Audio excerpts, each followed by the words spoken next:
Hello students, I am doctor Hina और आज हम पढ़ने वाले हैं फ्यूजेस के बारे में। लास्ट लेक्चर में हमने overload protection, over current protection के बारे में बताया था और एक एलिमेंट डिस्कस किया था, that is relay. So next element जो ओवर सर्किट प्रोटेक्शन या सर्किट प्रोटेक्शन एलिमेंट से लिंक है, दैट इज़ योर फ्यूजेस। आप सब ने अपनी लाइफ में कहीं ना कहीं फ्यूजेस आपके घर में लगे होते हैं, देखे होंगे।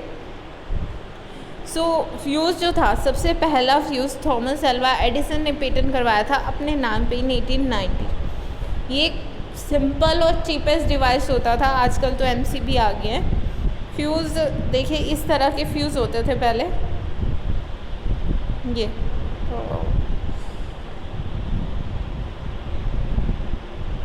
Like this. So this is your fuse element. इस तरह से होते थे। इसके बीच में एक वायर लगी होती थी, पतली सी बायोमेटेलिक वायर थी, जिसका melting point, low melting point होता था। और इसका क्या यूज़ करते थे हम कि जैसे ही करंट एक्सीड कर देता था और नॉर्मली एक आवाज़ आती थी हल्की सी क्रैकर टाइप की, और ये क्या होता था, वो वायर ब्रेक हो जाती थी। वायर ब्रेक हो जाती थी तो वो सर्किट को अलग कर देती थी, फॉल्टी सर्किट को रेस्ट ऑफ द सर्किट से। अगर सोचिए आपके घर में, हम होम अप्लाइंसेस की बात कर रहे हैं, एकदम से बहुत ज़्यादा करंट आ जाए, बहुत ज़्यादा करंट आ जाएगा तो आपकी जो अप्लाइंसेस है लाइक टीवी, फ्रिज, फ़ैन, ये सब ख़राब हो सकते हैं। सो व्हाट इफ़ ये हम अपने मीटर के साथ ही फ्यूज़ लगाते थे, ताकि क्या होता था कि जैसे ही फॉल्ट आए, जैसे ही करंट आए तो फ्यूज़ ब्रेक हो जाता था, उसकी वायर टूट जाती थी और आपके घर में अप्लाइंसेस सेफ रह जाते थे। सो ये फॉल्टी सेक्शन को उससे अलग करता था। और ये सिग्नल हमें कौन देते हैं, रिले, कि करंट एक्सीड कर गया। फ्यूज़ एलिमेंट नॉर्मली मटेरियल होता था जिसका मेल्टिंग पॉइंट लो है, हाई कंडक्टिविटी है और ऑक्सीडेशन उसमें ना हो। ओके, सो ये एग्जांपल दिए हुए हैं। अब एडवांटेज क्या थी फ्यूज़ यूज़ करने की और डिसएडवांटेज। एडवांटेज तो ये है कि this is the cheapest form of protection device available. इसको मेंटेनेंस नहीं चाहिए होती।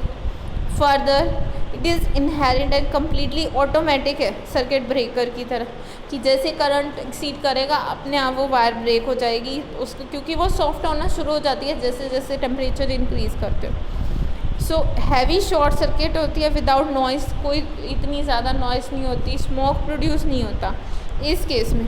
और डिसएडवांटेज क्या होता है कि एक बार वो वायर टूट गई है तो आपको रिप्लेस करने के लिए और वायर लाएगी, तो उसमें टाइम कंज्यूमिंग है। और हैवी शॉर्ट सर्किट में, फ्यूज़ में, इसको सीरीज़ में कनेक्ट किया तो अनलेस अगर बहुत ज़्यादा करंट डिफरेंस नहीं आ जाता तब तक ये क्या होती थी, ब्रेक नहीं होती थी। ओके, सो अगर हैवी शॉर्ट सर्किट में ही ये ब्रेक होती थी। और अगर current time characteristic always note be related with that of protected appliance. कई बार ऐसा भी हो जाता था कि वो फ्यूज़ वायर है वो ब्रेक नहीं भी होती थी। करंट टाइम कैरेक्टरिस्टिक देखें तो उसको कॉर्पोरेट नहीं कर सकते थे। मेन तो हर बार इसे रिप्लेस करना पड़ता था, टाइम कंज्यूमिंग थी।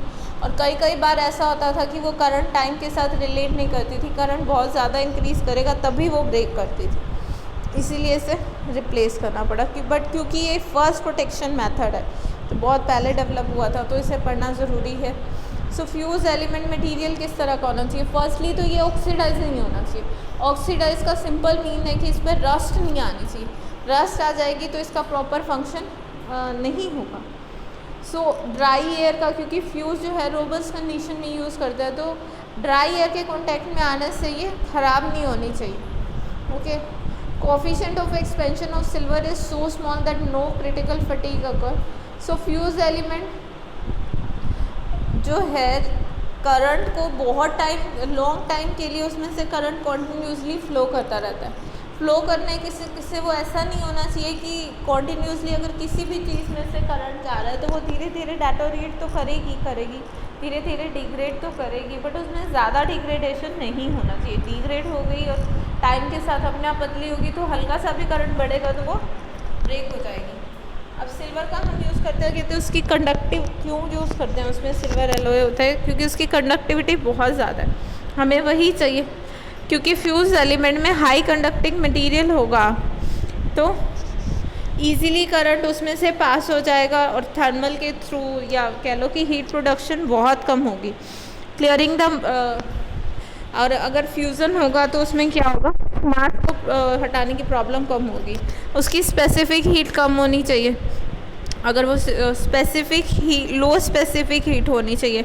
लो specific heat means continuously current तो पास हो ही रहा है, अब करंट पास होने की वजह से थोड़ा वो टेम्परेचर राइज करेगा, तो यूँ नहीं होना चाहिए कि वो फटाफट से रेजिस्टेंस अब्रप्टली उसका इंक्रीज़ कर दे ताकि मेल्टिंग पॉइंट इंक्रीज़ हो जाए। अगर जैसे ही उसका स्पेसिफिक हीट ज़्यादा होगी, मीन्स करंट ज़्यादा पास होने से उसका बहुत ज़्यादा टेम्परेचर बढ़ गया, बहुत ज़्यादा टेम्परेचर बढ़ा तो थोड़ा सा भी करंट ज़्यादा बढ़ेगा तो वो क्या करेगी, ब्रेकअप हो जाएगी। सो ऐसा नहीं होना चाहिए। सो silver vaporize at a temperature much lower than that one which is vaporized will readily ionize. सो एक आर्क फॉर्म हो जाती है वेपराइज पोर्शन में और हाई रेजिस्टेंस के बीच में। सो शॉर्ट सर्किट होगा तो ये चीज़ क्विकली हटानी चाहिए, इसीलिए हमने खाली सिल्वर का ना ला के एक फ्यूजिंग मटेरियल लाए।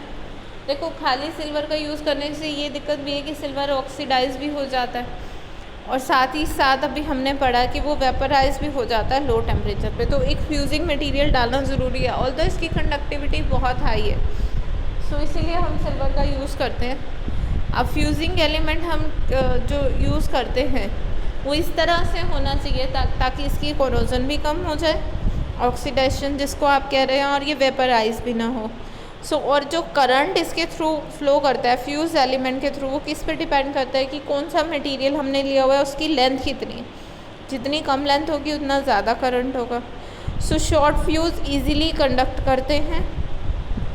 सो इस किस किस चीज़ों पे डिपेंड करता है, डायमीटर पे, साइज़ पे, क्या कौन सा मटेरियल यूज़ किया है, किस टाइप का एनक्लोज़र है, किसके अंदर रखा हुआ है। कितने टाइप के फ्यूजेस होते हैं आपके पास, low voltage fuses, semi enclose, rewirable and high rupture capacitor fuses. High voltage fuses होते हैं cartridge type, liquid type, metal clad type. ये देखो ये बेसिक टाइप के फ्यूज़ हैं जो बचपन में जो सबके घरों में यूज़ होते थे और सबने कहीं ना कहीं देखे होंगे। इन दो कॉन्टैक्ट के बीच में एक वायर लगती होती थी। These are semi enclose rewirable fuse and these are high rupture and capacity fuse. ये लिक्विड टाइप फ्यूज़ का एग्जांपल है, ये कार्ट्रिज टाइप का, ये मेटल क्लेड फ्यूज़ का। अब ये देखो जो सबने पढ़े हैं, semi enclose rewirable fuses. Rewirable fuses means उसके अंदर जो वायर है वो बदल सकते हैं, एक बेस एलिमेंट होता है और एक फ्यूज़ कैरियर है। देखो these are fuse element, fuse bridge, heat resistance padding, fuse base. So base is porcelain का बना होता है और जो फिक्स कॉन्टैक्ट होते हैं उनको कैरी करने के लिए यूज़ किया जाता है फेस वायर के बीच में। Fuse carrier is also, fuse carrier भी पर्कोलिन का बना होता है जो कि फ्यूज़ एलिमेंट को करता है। Fuse carrier can be inserted, taken out, आराम से हम इसको अंदर और बाहर कर सकते हैं। जैसे ही फॉल्ट आएगा आपकी तार टूट जाएगी, हम इसको बाहर निकाल के दोबारा से नई तार लगा सकते हैं। These are high rupture carrying cartridge fuse. So ये इसमें देखो एक ब्रास प्लेट लगी हुई है, अंदर एक फिलिंग एलिमेंट पाउडर है और बीच में फ्यूज़ एलिमेंट है। ये पतली सी वायर से शो किया हुआ है। These are outer element and these are link contact. So ये हीट रेजिस्टेंट सिरेमिक बॉडी होते हैं, मेटल एंड कैप्स इसमें यूज़ की होती हैं, और सिल्वर कैरिंग करंट एलिमेंट होता है। So space within the body is completely packed with the filling powder. Filling material कुछ भी हो सकता है, चाक भी हो सकता है, प्लास्टर ऑफ पेरिस, क्वार्ट्स और कुछ भी हो सकता है जो कि कूलिंग मटेरियल है। नॉर्मल लोड कंडीशन में क्या होगा, fuse element is the temperature below the melting point, but जैसे ही करंट इंक्रीज़ करेगा फ्यूज़ एलिमेंट का करंट इंक्रीज़ कर देगा और वो डिक्रीज़ करेगा। Heat produces in this process vaporizes the melted silver element, और chemical relation between result in the formation of high resistance substance which help in quenching the earth. इन दोनों के बीच में हाई रेजिस्टेंस एलिमेंट बन जाता है जब रिएक्शन होती है। These are high voltage fuses, liquid type. High voltage fuses होते हैं first of all cartridge type, ये सिमिलर है general construction low voltage cartridge जो भी हमने पढ़े उस फ्यूजेस से, एक्सेप्ट फॉर स्पेसिफिक डिज़ाइन। कुछ डिज़ाइन हम फ्यूज़ एलिमेंट की हेलिक्स की फॉर्म में लेते हैं ताकि कोरोना इफेक्ट, हायर वोल्टेजेस पे कोरोना इफेक्ट आ जाता है। नाम ये कोरोना इफेक्ट क्या होता है, कोरोना इफेक्ट होता है बेसिकली जब हाई वोल्टेजेस आती है तो जो शार्प एजेस होते हैं उन पे स्पार्किंग हो सकती है, और फ्यूज़ में बहुत पतली वायर है, तो उसके अक्रॉस स्पार्किंग रोकने के लिए हमें अलग एलिमेंट या मटेरियल का यूज़ करते हैं। कुछ केसेस में हम 2 एलिमेंट पैरेलल भी ले सकते हैं, एक लो रेजिस्टेंस का होता है और एक हाई रेजिस्टेंस का होता है। लो रेजिस्टेंस के लिए सिल्वर वायर और हाई रेजिस्टेंस के लिए tungsten wire. Normal load condition में लो रेजिस्टेंस एलिमेंट जो है नॉर्मल करंट लेता है, और जब फॉल्ट आ जाता है तो लो रेजिस्टेंस एलिमेंट फट जाता है जल्दी से, और high resistance element reduces the short current और finally breaks the circuit. These are liquid type, जो कि कार्बन टेट्राक्लोराइड CCl4 से फिल्ड होते हैं। वाइडेस्ट रेंज ऑफ एप्लीकेशन इनका हायर वोल्टेज सिस्टम में यूज़ करते हैं। ये 100 एम्पियर करंट तक हैंडल कर लेते हैं। देखिए इसमें एक बैंड कैप है, ये फ्यूज़ लिंक है बीच में।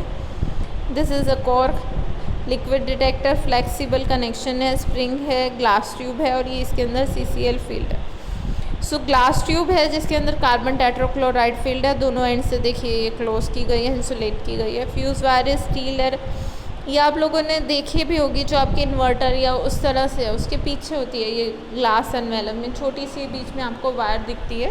तो जैसे ही करंट इंक्रीज़ होता है तो वो वायर टूट जाती है और हमें फ्यूज़ को रिप्लेस करना पड़ता है।